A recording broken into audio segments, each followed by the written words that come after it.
Здравствуйте, дорогие подписчики и гости канала. Я рада приветствовать вас на канале Истории судеб, и вот наша история на сегодня. Сергей Аркадьевич сидел на веранде своего дома и размышлял. Все его мысли были заняты только одним вопросом, на который он в принципе знал ответ. Как он мог упустить воспитание сына? А ведь оказывается, ответ на поверхности. Он просто не занимался воспитанием мальчишки. Он работал, как вол. В то время, когда в их семье родился Николай, у них не было ничего. Съемное жилье, скромная работа и, соответственно, зарплата. Тогда, посовещавшись с супругой, он решил взять кредит и открыть свой бизнес. Было страшно, трудно, но они смогли его поднять. Наташа занималась дома бухгалтерией, а все вопросы и работу вне дома выполнял Сергей. Уже через 5 лет они смогли купить себе квартиру.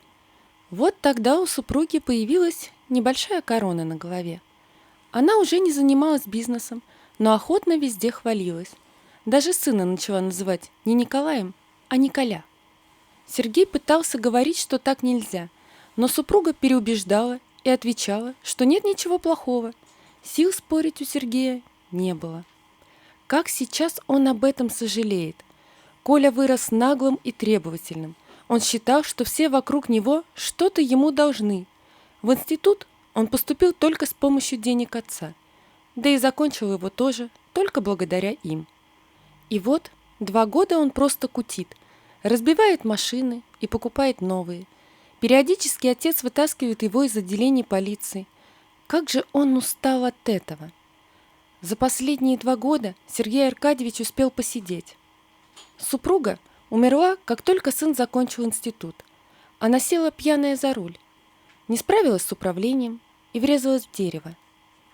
Сергей думал, что после этого сын остепенится, а оказалось все наоборот. Теперь он требовал денег с отца, обвиняя его в том, что он не уберег мать, что он опять был на своей проклятой работе. Доводы о том, что эта работа позволяет им так жить, он не слышал. И вот сейчас ему опять позвонили из полицейского участка. Колю и еще 2 его друзей задержали за пьяный дебош. Но в этот раз он не будет его вытаскивать. «Даже мажор может стать человеком», — сказал он сам себе и начал реализацию своего плана. Коля сидел в отделении полиции. Ему с друзьями было еще весело, так как алкоголь играл внутри и требовал продолжения. «Вы вообще знаете, кто мой отец? Да он вас раздавит!» — кричал и смеялся Николай. Но на него никто не обращал внимания. Его друзей одного за другим выводили из камеры, и они на прощание уже назначали, где встретиться следующей ночью. Шли часы, но его никто не вызывал. Ему уже надоело ругаться, и даже бомж в камере уже так не бесил. А вот что он устроит отцу, грело его душу. Наутро его выпустили. Он пытался дозвониться отцу, но абонент был недоступен. Денег в кармане осталось мало, но на карте были. Он подошел к ближайшему банкомату, но оказалось, что его карта заблокирована. Не передать, как он злился. Сел в такси и поехал домой. Еще издалека он увидел, что около его дома стоит много полицейских машин, и попросил таксиста остановиться. Он пошел с другой стороны. В одном месте был лаз во двор. Именно так он часто пробирался домой мимо охранника. Заглянув через лаз, он увидел что-то невероятное. По двору ходили люди в полицейской форме. У кого-то были собаки, кто-то что-то писал. Идти туда ему сразу перехотелось. Тут зазвонил телефон. Трясущимися руками он достал мобильный и увидел, что звонит отец. «Батя, тут...» Но ему не дали договорить. «Значит так, слушай, у меня мало времени. У меня большие проблемы. Все наши счета заблокированы. Беги. Помнишь домик в деревне твоих бабушки с дедушкой? Беги туда. Свой телефон выкинь. Садись на автобус до вокзала, затем на электричку. Ключ от домика в белом горшке для цветов. Белый там только один. В доме есть погреб. За банками с соленьями есть банка с деньгами. На первое время тебе их хватит. Друзьям своим не звони. они не помогут. Сделай, как я сказал.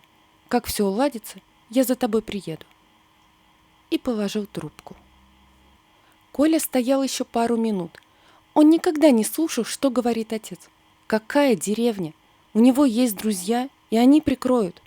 Он набрал Эдуарду, но там взял трубку его отец и популярно сказал, чтобы Николай больше никому из хорошего окружения не звонил, что с такими они не водят дружбу. «Что же ты натворил, отец?» — сказал сам себе парень, а затем выкинул телефон, пару раз кинул на него камень и ушел. Посчитав наличные, он понял, что на такси ему не хватит, и сел на автобус. Голова раскалывалась с похмелья, а еще рой мыслей. Открыв минералку, купленную на вокзале, он запил таблетку с обезболивающим, которую ему дала бабушка с соседнего сиденья. Выйдя на нужной платформе, он увидел вдалеке деревню. На некоторое время он даже улыбнулся, вспомнив, как мелким был здесь и ходил с дедом на рыбалку. Зайдя во двор, он без труда нашел белый горшок, в котором лежал ключ. Тут же ринулся в погреб. Найдя нужную банку, его постигло разочарование. Там лежали всего 2 пятитысячные купюры.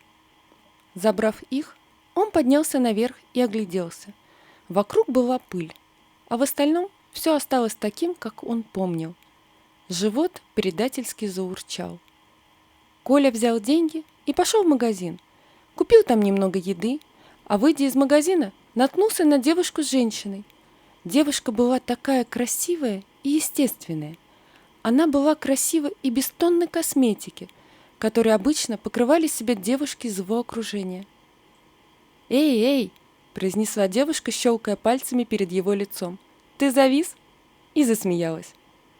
«Проходите», – буркнул Коля и отошел от входа в магазин. Придя домой, он небрежно смахнул пыль со стола, положил продукты, поел и вышел во двор. Вокруг был тоже беспорядок, как и дома. Он решил начать уборку со двора. Все равно больше нечем было заняться. Найдя косу в сарае, он как смог начал косить траву. Широко размахивая косой, он не заметил, что за ним наблюдают. Только когда раздался хохот, он увидел ту самую девушку, которую встретил у магазина. Только смотрела она на него с соседнего участка. И что тут смешного? Все. Так ты, скорее всего, поранишься, чем что-то скосишь. «Маша, что тут за шум?» Женщина подошла поближе и все увидела сама. «А я-то думаю, кого ты мне напомнил. Николай, привет, какими судьбами?» «Вы меня знаете?» «Еще как. Приходи вечером на ужин». «А ты не смейся, а помоги парню», – пожурила мать Машу. Маша помогла справиться с травой, и к окончанию работ Николай уже вполне сносно косил. Потом они зашли домой попить, и, увидев весь беспорядок, Маша помогла ему и в доме. Так и пролетело время до вечера. «Пойдем. На колбасе с хлебом долго не протянешь. Мама уже, наверное, заждалась нас». Поев и попив чай с домашним пирогом, они прошли в гостиную. Тетя Галя достала старый фотоальбом и показала снимки, на которых были Коля и Маша. «Вы часто играли вместе. Ты, как старший, взял над ней шефство и не давал никому обижать. Помню, как Маша всегда спрашивала у твоих бабушки с дедушкой, когда ты еще приедешь. Но после 10 лет твоих ты сюда больше не приезжал. А сейчас как тут оказался?» Коля не хотел говорить правду. Он просто сказал, что тяжело переживает до сих пор смерть матери и захотел побыть здесь. Через 2 недели у него закончились деньги. Теперь покупать воду не выйдет, а придется носить из колодца и готовить есть. Тетя Галя, конечно, подкармливала его вкусностями, но придется и самому. Он хотел бросить все и рвануть в город, но, вспомнив слова отца, не решился. Батя не бросит. Каким бы я ни был, он не бросит. За это время ему даже понравилось просыпаться утром и без головной боли. Он посмотрел, как выглядит рассвет, не по телевизору, а реально, и даже сходил на рыбалку. «Маш, а здесь есть работа?» «Есть», — с улыбкой ответила она. «Только вот не знаю, потянет ли такую работу городской парень». На следующее утро они вместе пошли на ферму. Коле показали фронт работ. Для начала надо вычистить курятник, а потом хлев, кормить животных и приносить воду. К концу дня он не чувствовал ног от усталости. Но это было какое-то интересное состояние. Теперь он понимал, почему отец, приходя с работы, просто падал спать, даже иногда не поужинав. Получив первый аванс, он купил тортик и пошел к соседям. Да, он получил не так много, но этого пока хватит на жизнь. А еще он понял, что Маша нравится ему все больше и больше. Сегодня они смотрели на закат, сидя на берегу небольшой реки. Он слегка ее обнял и поцеловал. Ожидал оплеуху или еще что-то, но Маша это не сделала. Решился все-таки. Ты мне понравилась с того самого момента у магазина, а сейчас у меня какое-то непонятное чувство. Я смотрю на тебя, и сердце замирает. Маша улыбнулась и прижалась к нему. Так они и сидели, пока солнце не село, а потом, взявшись за руки, пошли домой. Галина улыбалась, видя, как подходят молодые к дому. Пока они прощались, она позвонила Сергею Аркадьевичу. «Привет! Все у парня хорошо, но тут такое...» «Что случилось? Я думал, он исправился». «Исправился, но, похоже, мы породнимся». Сергей рассмеялся. «Как думаешь, приезжать за ним или еще рано?» «Рано. Я тебе сообщу», — уже заговорческим шепотом сказала Галина, так как услышала скрип двери. Все шло своим чередом. Коля постигал все больше знаний о ферме. Они с Машей уже не скрывали свои отношения, и Галина только любовалась. «Маш, а ты никогда не думала переехать в город?» «Нет, я была там на учебе. Да, там много перспектив и еще всего, но тут, на свежем воздухе и в тишине, мне нравится больше». «И мне. Вот если бы кто-то сказал мне это 2 месяца назад, я бы только посмеялся. Я за отца переживаю». «Не переживай. Он сказал, разберется, значит, разберется». «Вот если бы отец разобрался и приехал, то я попросил бы у него денег». «Денег? И опять кутить?» «Нет-нет. Во-первых, в долг, а во-вторых, на дело. Ты же слышала, что ферму собираются продавать?» Маша кивнула. «Я бы купил ее, немного модернизировал и прям чувствую, что дело пойдет лучше, чем там сейчас. Есть у меня идеи, но нет финансовой возможности их реализовать». Эта мысль у него сидела в голове уже неделю, и он никак не мог ее выкинуть. Придя домой, Маша рассказала маме о идее Коли. «Хорошая идея. Может, у него что и получится. А сейчас ложись спать. Завтра хоть и выходной, но много дел. Надо все опавшие яблоки собрать, из дерева снять уцелевшие, а потом еще варить компот и крутить сок. Так что набираемся сил». Когда Маша уснула, Галя отправила сообщение Сергею Аркадьевичу с одним лишь словом: «Пора». На следующий день уже с утра молодежь занималась сбором яблок. Решили начать с участка Коли. Маша собирала опавшие, а Коля, ловко стоя на стремянке, собирал с дерева. Их отвлек звук приближающегося авто. Когда во двор зашел Сергей Аркадьевич с телохранителями, Коля чуть не упал. «Батя!» Он подбежал к отцу и обнял. «Батя, все разрешилось, у тебя все хорошо». «А у меня и было все хорошо», — с улыбкой ответил отец. «Как?»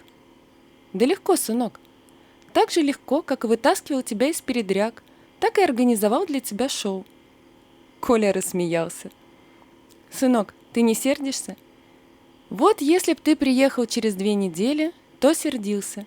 А сейчас нет. Спасибо, я был такой дурак».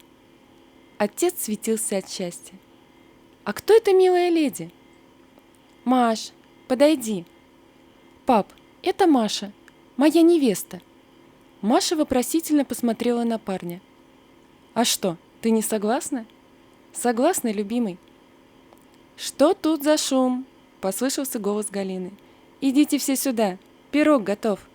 За чаем Николай рассказал отцу о своих планах на ферму. Отец одобрил. Он удивился, что парень не хочет возвращаться в город. Галину Сдавать Сергей Аркадьевич не стал. Это осталось их небольшим секретом. Через полгода сыграли свадьбу. Как говорится, гуляло все село. А на свадьбе родители сказали, что тоже за это время полюбили друг друга, и Галина переезжает в город. Поэтому пока строится дом для молодоженов, те могут пожить в доме невесты, так как он больше и теплее. Вот такая история, друзья. Напишите, пожалуйста, что вы думаете об этой истории. Не забудьте подписаться на канал и поставить лайк.